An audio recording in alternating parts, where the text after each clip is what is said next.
Eels on Wheels. The work needed to make Victoria as good as new took a long time. Summer came, with a long, hot, dry spell. There was no rain at all for many weeks. The sun shone from a clear blue sky, and the engines grew hotter and hotter. Sometimes Daisy noticed creatures coiled up beside the railway, enjoying the sunshine. Usually they took no notice as she passed, but now and then they would slither away to hide beneath the dry grass. "How do they move?" wondered Daisy. "They've got no legs." "Neither of you," laughed the driver, "but you manage all right.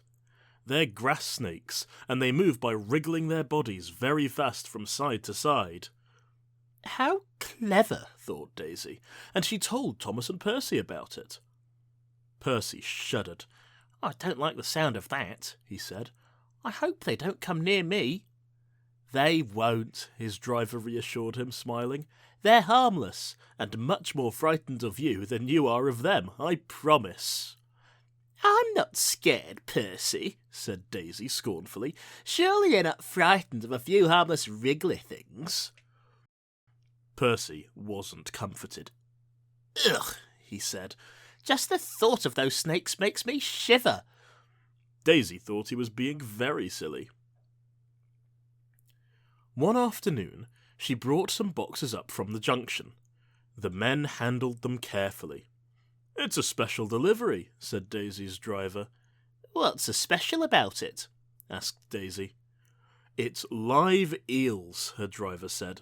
"Sort of water snakes. They're for a special menu at the restaurant in the high street." Very carefully, the porters stacked the boxes on the platform. Daisy moved back so that the milk van could be coupled onto her. The pile of boxes was now just in front of her, while porters began to load empty milk churns into her van. Suddenly, a small boy ran past. He accidentally caught the top box of the pile with his coat sleeve. It hit the platform and burst open onto the rails in front of Daisy.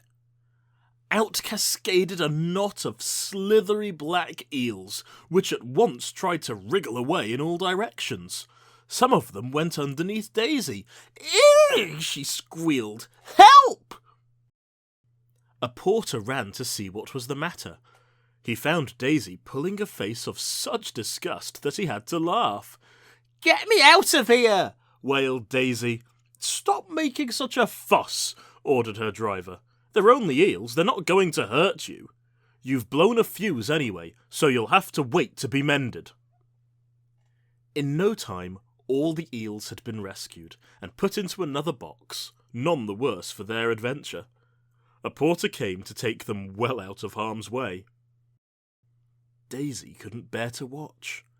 A fitter came and tried to mend her, but she was in such a state of nerves that it was no use.